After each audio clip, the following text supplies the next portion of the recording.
बहुत कुछ चीज़ें सीखी वहाँ पर और बहुत सारी चीज़ें एक्सपीरियंस की जो मैंने कभी आप बोलते हैं ना कि आपने कभी सोचा भी नहीं था, तो वैसी चीज़ें हुई कि मैंने कभी सोचा नहीं था कि एक तो मैंने कभी सोचा नहीं था कि मैं बिग बॉस में जाऊँगी, वो एक मेरे लिए एक अलग चीज़ थी। और बहुत सारी चीज़ें जो आप कभी सोचते नहीं कि आप क्या आपका दिन बगैर पानी के जाएगा, क्या आप बगैर तेल के खाना खाओगे, क्या आपके पास कपड़े नहीं होंगे पहनने के लिए, क्या आप वही धो धो के पहन रहे हो। और इतनी सारी चीज़ें एक अलग वहाँ पे रही हैं जो अब मुझे पता चला कि आप जब ये सब नहीं होता तो आप कैसे सरवाइव कर सकते हो। तो मेरे लिए एक बहुत अलग और बहुत अच्छा एक्सपीरियंस था और मुझे बहुत मज़ा आया।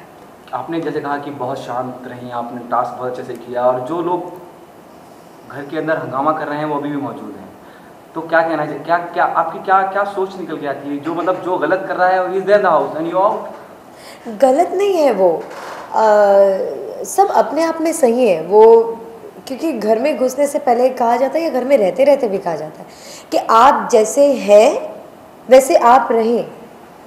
तो वो गलत नहीं कर रहे हैं, अगर उनको लगता है कि ऐसे आवाज़ रेज़ करने से चीज़ें ठीक होती है तो वो वैसा प्ले कर रहे हैं, शायद वो वैसा दर्शा रहे हैं और वैसा वो कर रहे हैं। तो अगर वो उनके नज़रिए से ठीक है तो फिर ठीक है, आप उसे गलत सही नहीं कह सकते, मुझे ऐसा लगता ये है। वो और जो आप यूज़ कर रही हैं किसके लिए यूज़ कर रही हैं, किसको रेफर टास्क कर के रही हैं? नहीं, टास्क के दौरान ही हम सबके आपस में बहुत से लोगों के ऐसा होता था। तो और हम सब ने ये चीज़ को माना था और इस चीज़ पे अमल भी किया था कि लड़ाई सिर्फ टास्क तक रहेगी, लड़ाई एज एन लाइक वो टास्क की लड़ाई, वो टास्क तक रहेगी और टास्क खत्म होने के बाद हम सब फैमिली जैसे हम हैं, जो कि हमारे बारे में बहुत बार कहा गया कि यहाँ पे हम साथ साथ चल रहा है, फैमिली चल रही है।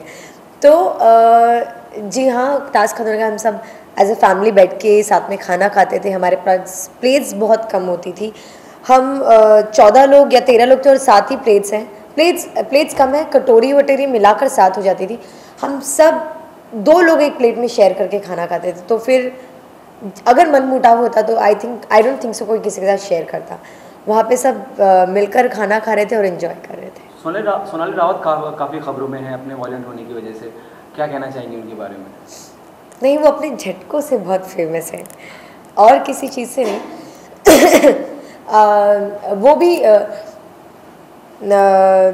जब उन्होंने मुझे वोट किया था तो उनको वो चीज़ बुरी लगी, क्योंकि मैंने उनके लिए कहा, क्योंकि उन्होंने वो अभी भी मुझे मानती, जब मैं निकल रही थी तभी उन्होंने मुझे कहा कि हम बाहर निकलेंगे तो बहुत पार्टी करेंगे, वरना वो मुझे कुछ कहती ही नहीं। वो मुझे बहुत अपना करीबी दोस्त या फिर मुझे बहुत अपना मानती है कि एक लड़की है जो मेरे साथ मस्ती कर रही है, बातें कर रही है। तो उनको ये चीज़ बुरी लगी कि सोनी ने मुझे कैसे वोट किया, और मेरा पर्सनल कोई रीज़न नहीं था कि सोनाली का ये नेचर मुझे पसंद नहीं है, सोनी का ऐसा कोई भी रीज़न मैंने इसे वोट आउट नहीं किया। मैंने वो देखा जो घर के लिए ठीक है, कि मुझे लगता है कि मुझे पता था कि वो नहीं बाहर आएंगी, क्योंकि वो एक ऐसी लड़कियां जो अपना बात ऐसे रखती हैं और करती हैं, शायद वो लोगों को बहुत पसंद भी आता है। तो मैंने इस नज़रिए से वो ये सोच के वोट किया था कि अगर मैं उन्हें करूँगी तो वो सतर्क हो जाएंगी, तो वो अपना काम अच्छे से और करेंगी और निभाएंगी। पर वो शायद मेरी वो बात समझ नहीं पाई और वो नाराज़ हो गए और उन्होंने मुझे वोट कर दिया। ओके, जिस तरह से सोनाली रावत का चल रहा है, जिस तरह से उनकी वॉयलेंट है थोड़ी सी वो, और दिखाया भी जा रहा है, उसी वजह से शायद टीआरपी गेम की हम बात करते हैं, और आपने अभी कहीं किसी से फ़ोन पे बात करते हुए कहा कि जैसा नेचर है इंसान वैसा दिखता है वहाँ। तो आप क्या मान लीजिए कि डोली बिंद्रा या जितने भी जो शो पे वायलेंट रहे हैं वो उनका अपना इस तरह का चरित्र है?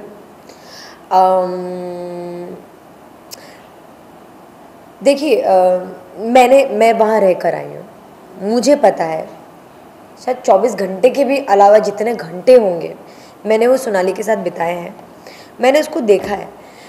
वो बहुत ज़्यादा कोई एग्रेसिव लड़ाका टाइप लड़की नहीं है, कोई उसको बोलते था उस वक्त उसको जवाब दे देती है, बस मन में लेके चलती नहीं, रखती नहीं है। अगर आपने देखा होगा, पता नहीं, मुझे नहीं पता कि दिखाया है क्या नहीं, जब उसने मुझे वोट आउट किया उसके बाद वो अलग से बाथरूम में आई, जब मैं मुँह धो रही थी, जब मैं वो फॉर्म निकाल रही थी, तब उसने आकर मुझे कहा सॉरी सोनी, मैंने तुम्हें किया, अगर वो बहुत वायलेंट होती तो उसको फ़र्क ही नहीं पड़ता कि वो मुझे सॉरी बोले। उसने आके मुझसे कहा, सॉरी सोनी मैंने ऐसा किया, पर मुझे बुरा लगा कि मैं तुम्हें अपनी दोस्त समझती थी। तो मैंने सोचा कि मैं अभी उसे एक्सप्लेन करूँगी तो वो नहीं समझ पाएगी, तो मैं चुप हो गई। मैंने कहा ठीक है कोई बात नहीं। वो वैसी नहीं है, वो उस वक्त सिचुएशन पे उसने रिएक्ट किया। तो आई डोंट थिंक सो को बहुत लड़ाका या ऐसा ये फाइट करने वाली लड़की ऐसा नहीं है। और सबकी अपनी नेचर है, शायद उसकी नेचर है वो स्ट्रेट बोल देती है। और घर में लोगों को पसंद आ रहा है या बाहर लोगों को पसंद आ रहा है या नहीं पसंद आ रहा है मुझे सीरियसली नहीं पता, बट कोई भी उसको वहाँ पे ऐसा नहीं समझता है। हाँ बस उसको ये बोलते हैं कि उसका झाड़ू लगाने का तरीका बहुत फ़नी है और उसका बाल झटकने का तरीका बहुत फ़नी है। ये 2 चीज़ें हैं और मुझे नहीं लगता कि ऐसा कुछ है।